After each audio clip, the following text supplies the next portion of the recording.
मुझे याद है जब फसाद हुए थे और लोगों से जाकर हम लोगों ने मुलाकात की थी, तो बहुत जगह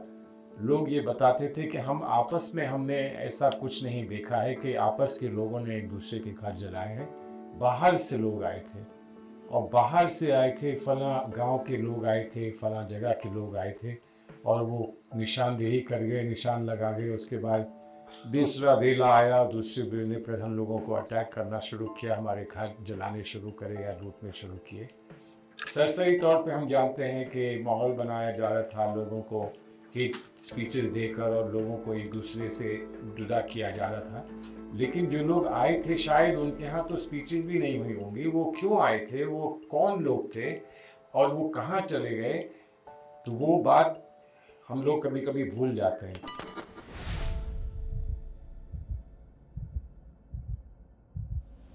आप सभी दोस्त यहाँ आज मौजूद हैं, उसके लिए आपको मैं एड्रेस करूँ, आपको वो खातिब आपसे हूँ।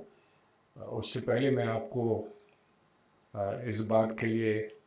मुबारकबाद देता हूँ, आपको शुक्रिया कहता हूँ, आपको थैंक्स कहता हूँ कि आपने इंसानियत का साथ देते हुए अपने आप को यहाँ वक्त निकाल कर अपने आप को मौजूद किया है। कारवाई मोहब्बत और हर्षमंदर साहब की जितनी भी तारीफ़ की जाए वो कम है और यकीनन आज का ये बहुत एक अहम प्रोग्राम था, बहुत अच्छा प्रोग्राम था। आप लोग यहाँ अपने तजुर्बों को लेकर, अपने एक्सपीरियंसेस को लेकर साझा कर रहे हैं, शेयर कर रहे हैं। उसमें मुझे जो समझ में आया वो बुनियादी तौर पे एक बात ये समझ में आई कि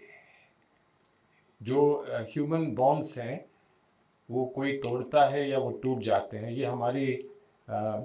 हमारी ज़िंदगी की एक हकीकत है, हमारी कौमी ज़िंदगी की हकीकत है,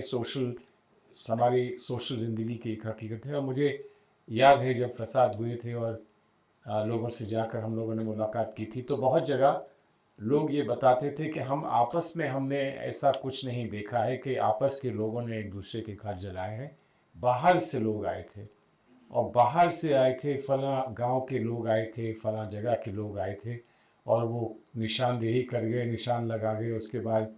दूसरा बेला आया, दूसरे बेले पर हम लोगों को अटैक करना शुरू किया, हमारे घर जलाने शुरू करे या लूटने शुरू किए। तो वो बात हम लोग कभी कभी भूल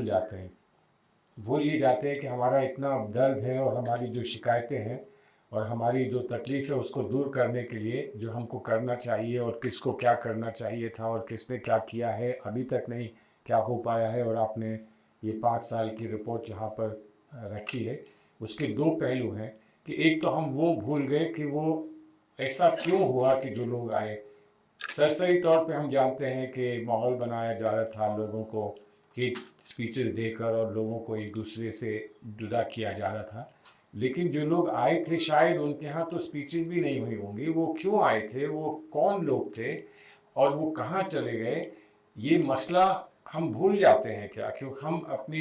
ज़िंदगी का, अपनी सियासी ज़िंदगी का ये पहलू जो है शायद हम भूल जाते हैं। और फिर होता क्या है, चाहे वो दिल्ली 6 के एरिया के राइट्स रहे हों, पुराने ज़माने में बहुत राइट्स हुआ करते थे, या फिर वो नॉर्थ के ये राइट्स हुए हैं, उसमें 2 महीने, 4 महीने, 6 महीने बाद अपने दर्द को भूलकर हम लोग फिर एक मुश्तरक ज़िंदगी गुजारने की कोशिश में फिर से घुल मिल जाते हैं। और फिर वो अदावत नहीं रहती, वो शिकायत नहीं रहती, किसी किस्म का एक दूसरे के प्रति जो वो लगाव की कमी हो जाती है वो नहीं रहता। और हम सोचते हैं कि ज़िंदगी फिर से वैसी हो गई जैसे पहले थी, लेकिन फिर कहीं कोई शोला आता है और फिर उस शोले से ये सब तब्दीलियाँ होती हैं। तो जिस रिपोर्ट से आपने मुझे यहाँ पर जोड़ा है, यहाँ पर बैठा कर जोड़ा है, इस रिपोर्ट के लिए तो मैं एक बात आपसे कहूँगा कि जो पार्टिसिपेटरी डेमोक्रेसी का जिक्र हम लोग अक्सर करते हैं, तो ये तो पार्टिसिपेटरी डेमोक्रेसी का सीधा सीधा फेलियर है। आप लोगों ने काम किया, आपने ज़मीन पर जो देखा और जो समझा और जिस डेटे को डेटा आपने जो तैयार किया, इस पर भी अगर गवर्नमेंट के कारकुन अगर आपसे बैठकर गुफ्तगू करते और बात करते तो जो जितनी बातें यहाँ कही हैं, नेचुरल जस्टिस के फेलियर की बात की गई है, अपोर्शनिंग या कितना कॉम्पनसेशन मिलना चाहिए और किस किस तरीके से कॉम्पनसेशन मिलना चाहिए, अगर हुकूमत के लोगों को इसका खुद अनुभव नहीं है या उनकी इंस्टिंक्ट्स या इंट्यूशंस में ये चीज़ नहीं आती है, तो कम से कम आप लोगों ने अपनी ज़िंदगी इसमें वक्त की है और आपने इतना वक्त इसमें आपने दिया है, तो आप लोगों से ही बात करते और ये कहते कि बताइए कि हमारी स्कीम्स में या जो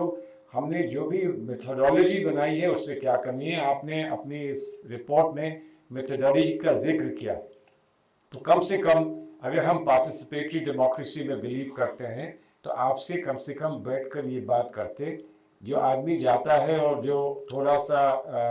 इमोशनली डिस्ट्रेस्ड होता है, डिस्टर्ब होता है, उसको चोट लगी है, उसका कुछ लूटा गया है, वो शायद अपनी बात वैसे नहीं कह पाए जैसे कोई शख्स जो बहुत ऑब्जेक्टिवली काम कर रहा है, ज़मीन से जुड़कर ऑब्जर्व करने की कोशिश कर रहा है और उसमें जो मदद कर सकता है वो कर रहा है, उससे बातचीत हो। तो मैं तो ये मानता हूँ कि ये हमारे लिए एक चैलेंज है और इस चैलेंज को गवर्नेंस को, जो भी गवर्नेंस में हो और जो भी हुकूमत में हो, उनको इस चैलेंज को एक्सेप्ट करना चाहिए कि इससे हम कुछ सीखें। गवर्नमेंट का काम, जो भी सरकार में हुकूमत में होता है, उसका काम अदावत करना नहीं होता। उसका काम ये होता है कि हम इलेक्शन लड़े हैं, हमने किसी से मदद ली है और किसी ने हमको मदद नहीं की है, लेकिन आज हमारी जिम्मेदारी है और आज हमारे ऊपर ये एक दायित्व बन रहा है कि हम हर एक की जो जायज़ ख्वाहिशात हैं, जो उनके कॉन्स्टिट्यूशनल राइट्स हैं, उनको हम एक्सेप्ट करें और उनको हम ऑनर करें। ये हमारा फ़र्ज़ बनता है। उसके बाद आगे ज़िंदगी में क्या होता है क्या नहीं होता वो देखा जाएगा। यहाँ पर एक बहुत बड़ा फेलियर जो हुआ है, एक तो ह्यूमन फेलियर हुआ है, इसमें दो राय नहीं है, और आपने जो आज दोपहर भर आपने जो बात की है वो ह्यूमन फेलियर की बात की है, लेकिन इसके साथ साथ एक स्पेसिफिकली यहाँ पर एक बहुत बड़ा फेलियर हुआ है, वो डेमोक्रेटिक फेलियर हुआ है। और डेमोक्रेटिक फेलियर क्योंकि हमने वो डायलॉग नहीं किया। कहीं आपकी बात से ये नहीं लगा है कि किसी ने, जो भी हुकूमत में था या जो भी ऐसी पोजीशन में था कि वो वहाँ उस पोजीशन से डायलॉग कर सकता था, आपके साथ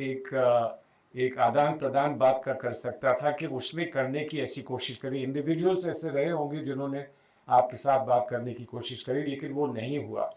और इसलिए मुझे यहाँ एक तरफ बड़ा फ़ख्र इस बात का है और हर्ष है, खुशी है इस बात की कि आप लोग सब यहाँ मौजूद हैं। और हर्ष भाई ने मुझसे ये कहा कि हमें अंदाज़ा नहीं था कि लोग इतने आ जाएंगे, इसलिए हमने बड़ा हॉल नहीं बुक किया, छोटा हॉल बुक किया था। हमें अंदाज़ा नहीं था कि लोग इतने आ जाएंगे, लेकिन लोग इतने आ जाएंगे यकीनन आपको आज देखने को मिला, और इससे एक हिम्मत अफजाई आपकी होगी, हिम्मत आपकी बढ़ेगी, और सब उन लोगों की हिम्मत बढ़ेगी जो इंसानियत में और जो जमहूरियत में यकीन रखते हैं, उनकी हिम्मत बढ़ेगी। और जिन लोगों ने जिनको आपने सहारा दिया और जिन्होंने आपसे सहारा लिया, उनकी हिम्मत अफजाई भी होगी और उनकी भी हिम्मत बढ़ेगी। और यकीनन आज आपने उनका हाथ थामा है, होपफुली आने वाले वक्त में वो किसी और का हाथ थामेंगे और हाथ से हाथ थमते जाएंगे, तो जो आपका बुनियादी मकसद है वो मकसद आपका पूरा होगा। हमसे ये कहा जा रहा था, जब आपका ये प्रपोज़ल यहाँ आया तो हमसे ये कहा जा रहा था कि ये यहाँ जो बात होगी वो कहीं सियासी तो नहीं हो जाएगी। ऐसा तो नहीं होगा कि यहाँ हम किसी की तनकीद करें, किसी को क्रिटिसाइज़ करें, किसी को बुरा कहें, किसी को अच्छा कहें। तो क्योंकि यहाँ का माहौल जो है, हमारी इस जगह का माहौल है, वो हम कोशिश करते हैं कि खुशगवार माहौल रहे और एक पॉजिटिव सोच का माहौल रहे, ताकि जो आप नाम लेकर आए हैं और जो जुस्तजू आप लेकर आए हैं, कारवां मोहब्बत, वही कारवां यहाँ भी बढ़ता चले और वही यहाँ जुस्तजू यहाँ भी बढ़ती रहे। और मैं आपको इस बात के लिए शुक्रिया कहना चाहता हूँ कि ये बातें अक्सर सियासी हो जाया करती हैं और बहुत आसान होता है आज की ज़िंदगी में बात को सियासी मोड़ दे देना कि हम अच्छे हैं वो बुरे हैं। आपने ऐसा नहीं होने दिया, बावजूद तकलीफ के, बावजूद दर्द के आपने ऐसा नहीं होने दिया। आपने सिर्फ यही बार बार कहा है कि इंसान अच्छे होते हैं और जो अच्छे इंसान नहीं हैं हम उनसे शिकायत कर सकते हैं इस बात की कि तुम अच्छे अभी तक नहीं बने, अच्छे तुम भी बन जाओ, हमारे जैसे बन जाओ, तुम क्यों हमसे दूर हो। आपने ये पैगाम दिया है, इसके लिए भी अगर मैं आपको शुक्रिया कहूँ तो मैं समझता हूँ वो बात गलत नहीं होगी। We are grateful to you कि आपने एक बड़ी क्रिटिकल बात को, एक बहुत क्रिटिकल, बहुत इम्पोर्टेंट बात को आपने बड़ी खूबसूरती से पेश किया है। और ये मानिए कि आपने उसको इस तरह से पेश किया है कि दर्द होते हुए भी होठों पर मुस्कान आ जाती है कि ये दर्द तो हम बर्दाश्त कर लेंगे, लेकिन मुस्कान ऐसा ना हो कभी हमसे दूर हो जाए। Thank you very much for helping us now.